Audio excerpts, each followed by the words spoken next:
ओम वंदे गौ मातरम। मित्रों, ब्रह्मलीन संत श्री डोंगरे जी महाराज द्वारा रचित ग्रंथ श्रीमद् भागवत रहस्य का हम पठन कर रहे हैं। हम नवम स्कंद में चल रहे हैं। हमने अभी तक पढ़ा कि राजा परीक्षित जो शापित हो जाते हैं उनमें भक्ति जगाकर मुक्ति मार्ग तक पहुंचाने के लिए, मुक्ति दिलाने के लिए सुखदेव जी उनको अनन्य भक्तों की कहानियाँ, जिसमें अनेकों भक्तों के जो कहते हैं उनकी जीवन शैली और साथ ही उनके द्वारा की गई प्रार्थना का वर्णन है।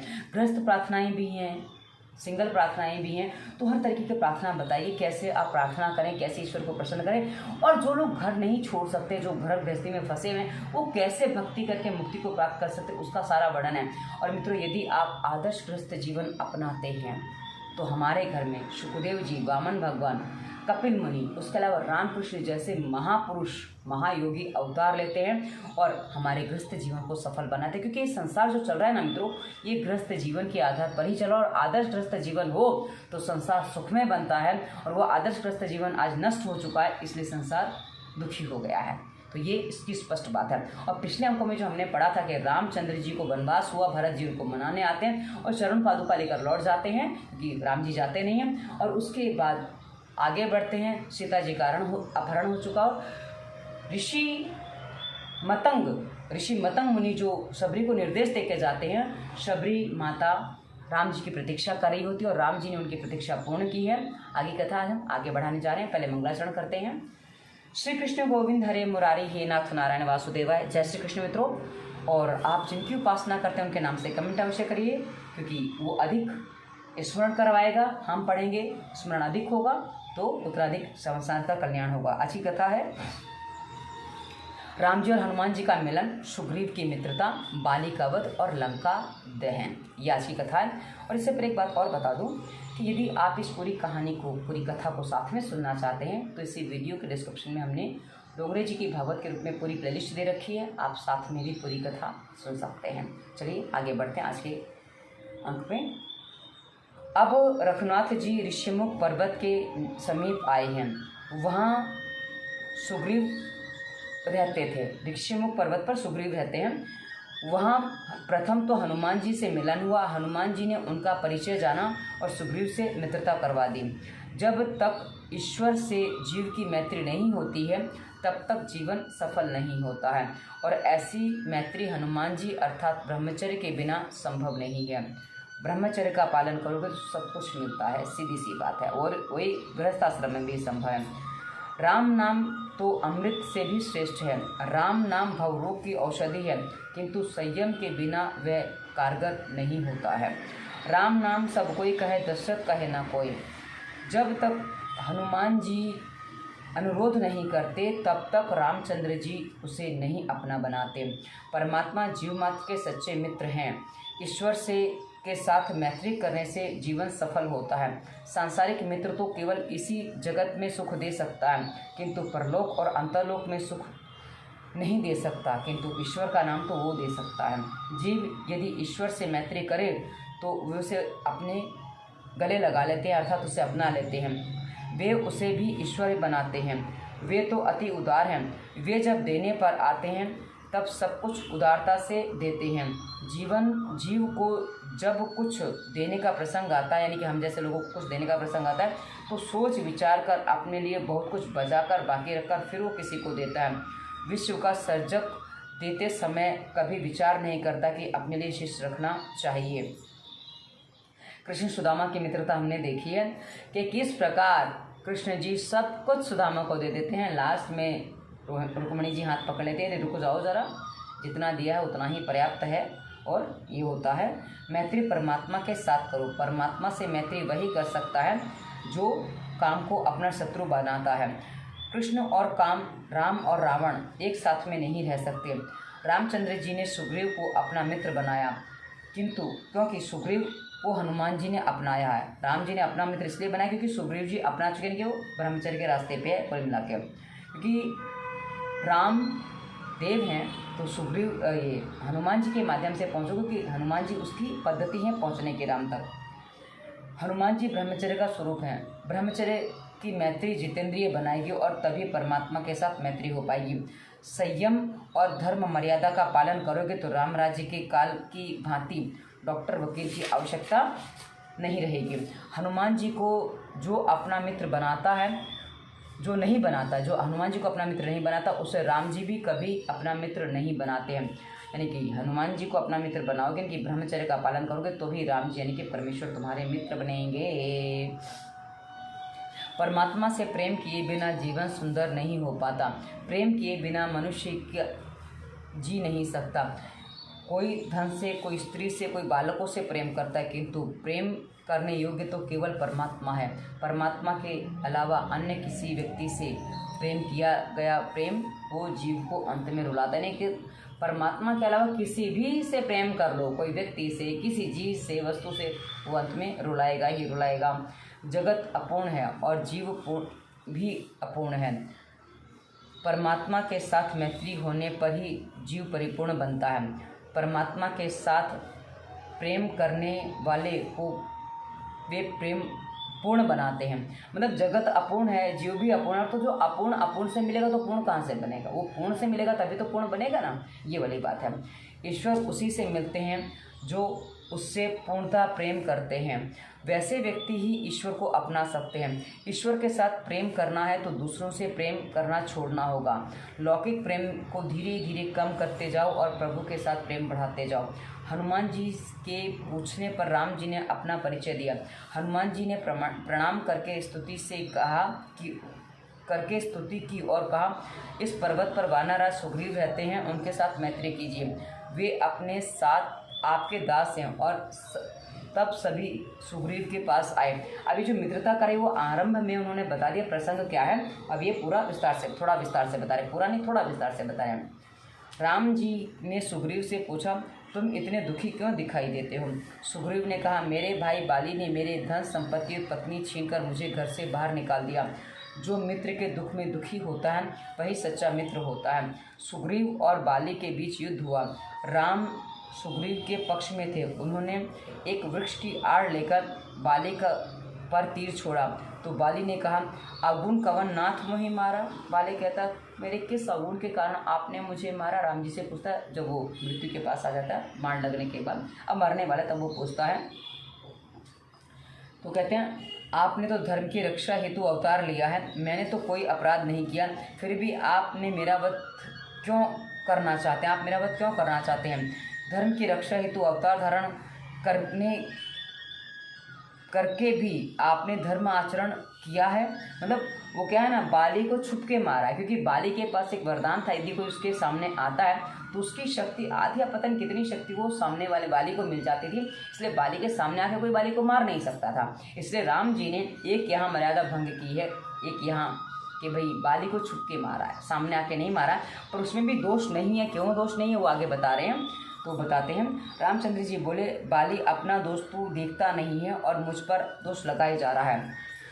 अपने छोटे भाई की पत्नी, यानी यहाँ भाभी लिखा है पर भाभी, बड़े भाई की पत्नी को भाभी नहीं कहते हैं। छोटे भाई की पत्नी, बहन, पुत्रवधू और अपनी कन्या एक समान है। हमारे बड़े भाई की जो पत्नी होती है उसको तो हम भाभी माँ भी कहते हैं, तो उसके यहाँ तो दृष्टि बिगड़ने के कम चांस होते हैं। पर कभी कभी छोटे भाई की पत्नी जो बेटी होनी चाहिए वो बेटी नहीं माना है, तूने उस पर कुदृष्टि डाली है, इसलिए फिर भी तूने अपने भाई की पत्नी पर कुदृष्टि डाली, सो तू महापापी है, अतः तेरा उद्धार करने के लिए ही तेरा वध कर रहा हूँ। राम जी ने स्पष्ट कर दिया, क्योंकि तू दोषी है कि तूने अपने छोटे भाई की पत्नी पर कुदृष्टि डाली है। स्वदोष के दर्शन के बिना ईश्वर के दर्शन नहीं हो पाते। परदोष दर्शन परमात्मा के दर्शन में बाधा रूप है। बाली कहने लगा, प्रभु यदि मैं पापी हूँ तो मुझे बताइए कि कौन से ग्रंथ में लिखा हुआ है कि पापी को भी आपके दर्शन का लाभ मिलता है।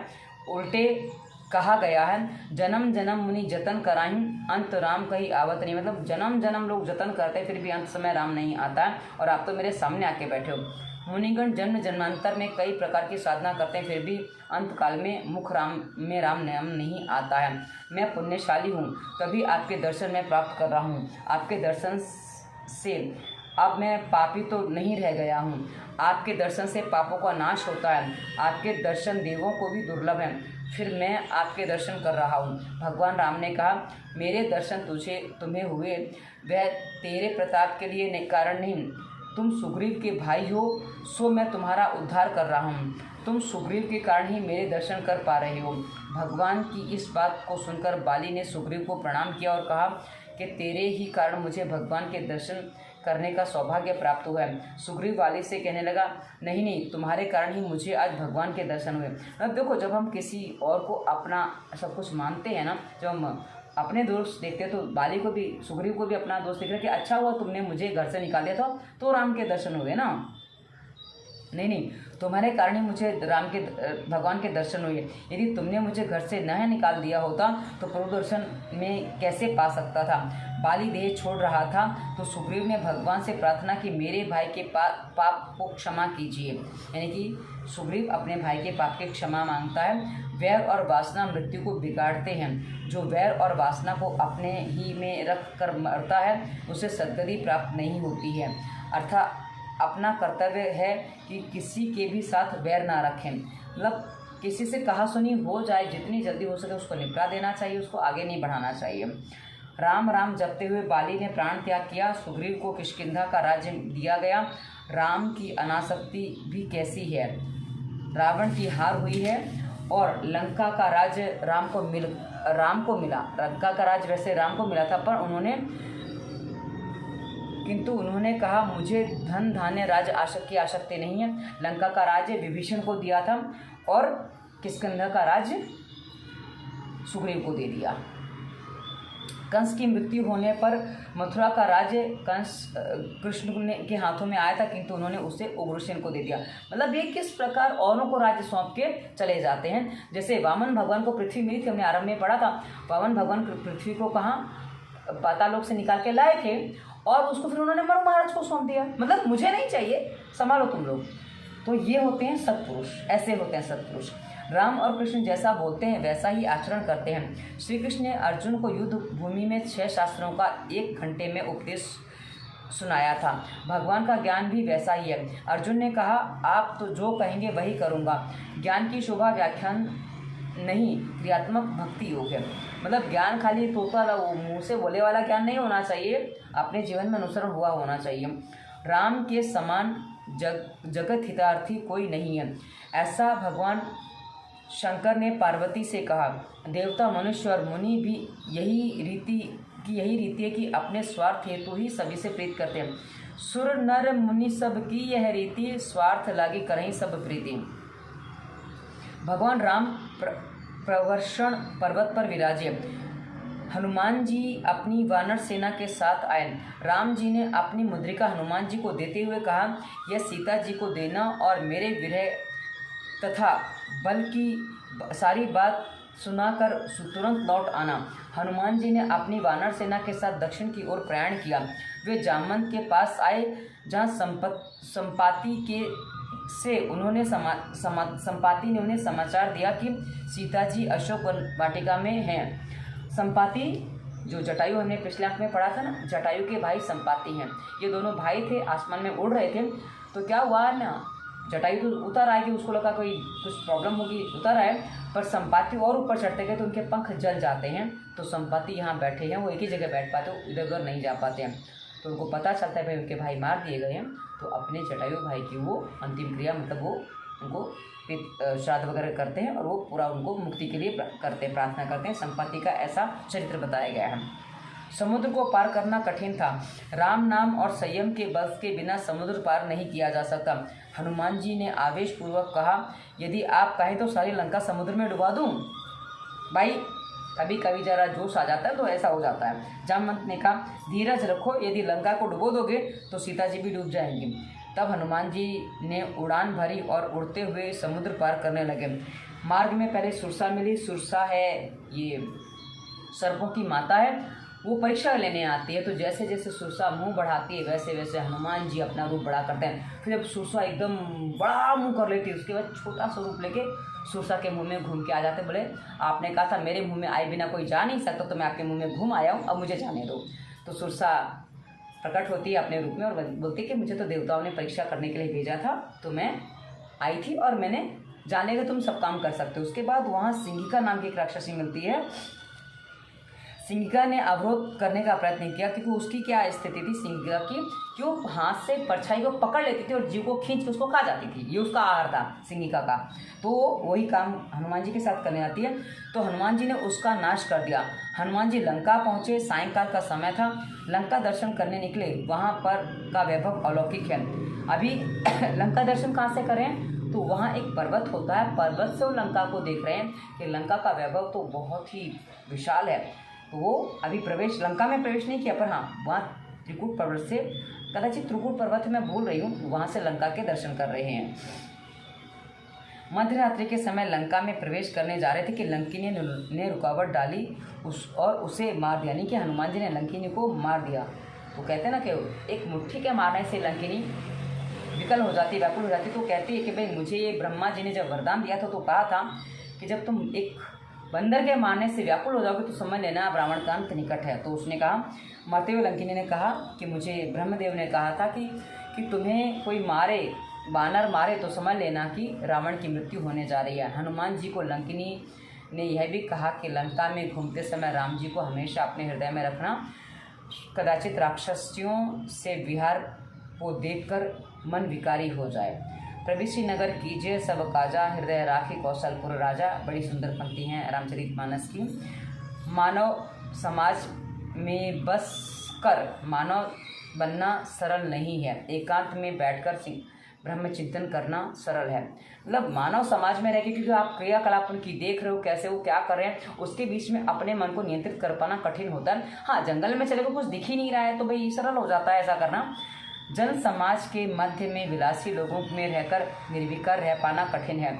शरीर से चाहे पाप ना हो किंतु मन से हो ही जाता है। हनुमान जी को कौन उपदेश दे सकता है, वे तो सकल विद्या के आचार्य हैं, फिर भी लंकिनी ने के वचन उपेक्षणीय नहीं हैं।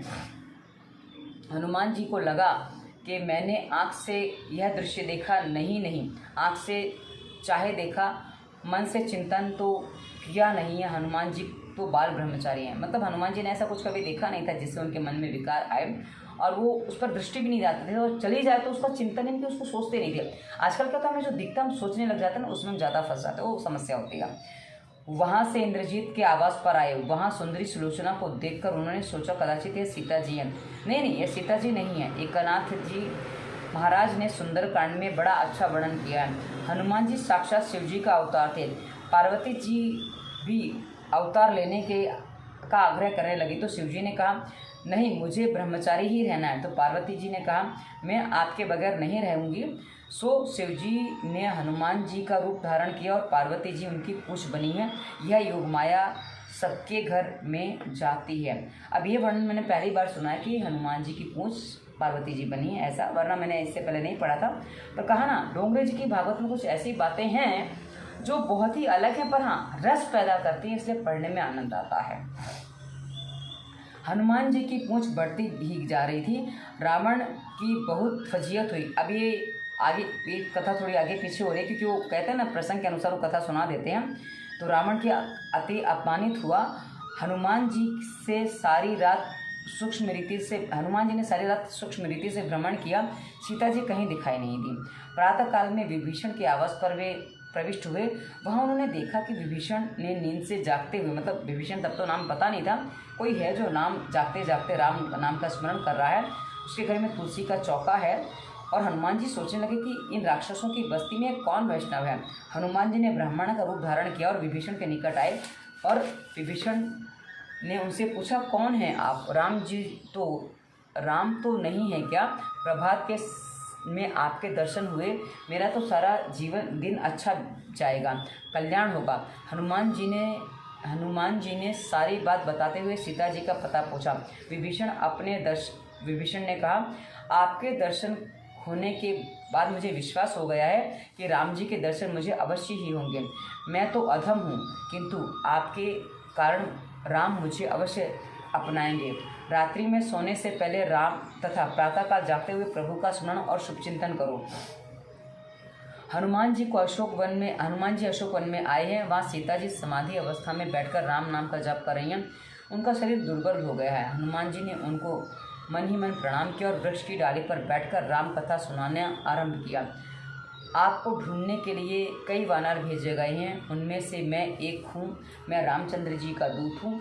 आज मेरा जीवन सफल हो गया। साक्षात आद्यशक्ति सीता माता को प्रणाम करता हूँ। सीता जी बोली, भाई कौन है तू? प्रत्यक्ष क्यों नहीं आता है तू? मेरे समक्ष आ। हनुमान जी ने सामने आकर माता जी को प्रणाम किया। माता जी, मैं हूँ रामचंद्र जी का दूत। मुझे आज बड़ा आनंद हुआ कि उन्होंने रामचंद्र जी का संदेश क्या सुनाया, मतलब रामचंद्र जी ने जो संदेश दिया था वो क्या सुनाया। वे आपकी उपेक्षा नहीं कर रहे हैं, वे शीघ्र ही यहाँ आ रहे हैं। माता जी, मुझे भूख लगी है। यहाँ बहुत फल तो बहुत हैं, किंतु राक्षस लोग उनका पहरा देते हैं, मतलब राक्षसों का उन पर पहरा है। तो सीता जी ने कहा, नीचे गिरे हुए फल ही खाना, तोड़कर ना खाना। हनुमान जी ने सोचा कि माता जी ने फल तोड़ने की मनाही की है, तो उन्होंने वृक्ष को हिलाकर फल गिराए और उन्होंने फल फिर खाए। अब भाई काम तो और भी करना था ना, वृक्ष हिलाए तो कुछ ज़्यादा ही हिल गए, तो उखड़ भी गए कुछ, ऐसा भी हो गया। संत तो भोजन करते समय भी भजन चालू रखते हैं। अन्न की निंदा करना पाप है। हनुमान जी ने दिव्य वानर का रूप धारण किया और पूंछ को उनका काम करने की आज्ञा दी। पूंछ ने बहुतों को मारा, कई राक्षसों का संहार किया। इतने में इंद्रजीत ने आकर वहाँ ब्रह्मास्त्र चलाया। हनुमान जी ने ब्रह्मास्त्र का सम्मान किया। इंद्रजीत हनुमान जी को बांधकर राजसभा में ले गया। रावण ने हनुमान जी से पूछा, ए बंदर, कहाँ से आया है तू? क्यों आया है? हनुमान जी ने कहा, ए दशानन, मैं तो तुम्हें उपदेश देने ही आया हूँ। शिव जी को प्रसन्न करने के लिए तू तपस्वी बना था, फिर भी पराई स्त्री सीता माता को बंदी बना लाया। रामचंद्र जी की शरण में आजा, तेरे सभी पाप क्षमा हो जाएंगे। किंतु रावण कब समझने वाला था? वह तो अहंकारी था। उसने अपने सेवकों से कहा, इस बंदर की पूंछ में शक्ति है, जला दो इसकी पूंछ को। सेवक हनुमान जी की पूंछ को पकड़ के पूंछ में कपड़े लपेटने लगे। हनुमान जी अपनी पूंछ को बढ़ाते जा रहे थे। लंका के सारे बाजार के कपड़े और घर के कपड़े आदि सब खत्म हो गए। कपड़ों को घी तेल लगाकर भिगोया गया और उन्हें जलाया गया, मतलब घी तेल कपड़े सब खत्म हो गए और फिर पूंछ में आग लगाई गई। हनुमान जी ने कहा, यह तो पूंछ यज्ञ हो रहा है। रावण से कहते हैं, तो पूंछ यज्ञ हो रहा है, देखो क्या होता है। अपने मुंह से जरा हवा तो दे दे। रावण फूंक मारने ही गया कि उसकी दाढ़ी जल गई। हनुमान जी ने कई घरों पर कूद के सारी लंका में आग लगा दी। राक्षसियाँ दौड़ती हुई सीता जी के पास आए, कहने लगी, आपके पास जो वानर आया था उसने सारी लंका जला दी है। सीता जी प्रार्थना करने लगे कि हे अग्निदेव, यदि मैंने अपने पति के सिवाय अन्य किसी पुरुष को का चिंतन नहीं किया है, तो पतिव्रत धर्म का पूर्णतः पालन किया है, तो अब शांत हो जाइए। अग्निदेव चंदन से शीतल हो गए। लंका जल रही थी। हनुमान जी ने समुद्र के किनारे पर आकर देखा तो उन्हें लगा कि यदि यह अच्छा नहीं हुआ। अशोक वन में यदि जल गया तो अशोक वन जल गया तो उनको ये चिंता होती है। समुद्र में स्नान करके वे अशोक वन में आए, वहाँ देखा कि एक ही वृक्ष जला नहीं था, वहाँ कोई वृक्ष नहीं जला था। इस अग्नि में दो चीज़ें नहीं जली थी, एक अशोक वन और एक दूसरा विभीषण का घर, बाकी सब कुछ जल गया था, ऐसा कहते हैं। सीता जी से मिले। सीता जी ने आशीष दी, अष्ट सिद्धियाँ तेरी सेवा करेंगी और सारे जगत में तेरी जय जयकार होगी। किंतु इन आशीर्वादों से हनुमान जी को संतोष नहीं हुआ। उन्होंने तो राम सेवा की आशीष मांगी। हनुमान जी ही अमर हैं, काल उनका सेवक है। हनुमान जी वहाँ से आने लगे तो ब्रह्मा जी ने उनके पराक्रम की सारी बातें पत्र में लिख दी। हनुमान जी इतने नम्र हैं कि कार्य का वर्णन स्वयं से नहीं करेंगे तो पत्र लिख दिया, मतलब एक महानता अपनी होती है। हनुमान जी राम जी के पास आए। लक्ष्मण जी ने पत्र पढ़कर राम जी को सुनाया। हनुमान जी ने कहा, प्रभु यह तो सब आपका प्रताप है, कृपा कीजिए कि मैं अभिमानी ना हूँ। राम जी ने सोचा कि हनुमान जी को मैं तो क्या दूँ। उन्होंने हनुमान जी को अपनी बाहों में भर लिया। अजान बाहु है ना, सबको बाहों में ले सकते हैं। बंदर भी आते हैं, बड़े मोटे भी आते हैं, पत्ते भी आते हैं, तो अजान बाहु हैं वो, तो सबको अपनी बाहों में भर लेते हैं। तो आज की कथा को हम यहीं विराम देते हैं। श्री कृष्ण गोविंद हरे मुरारी, हे नाथ नारायण वासुदेवाय। जय श्री कृष्ण मित्रों, धन्यवाद। वंदे मातरम।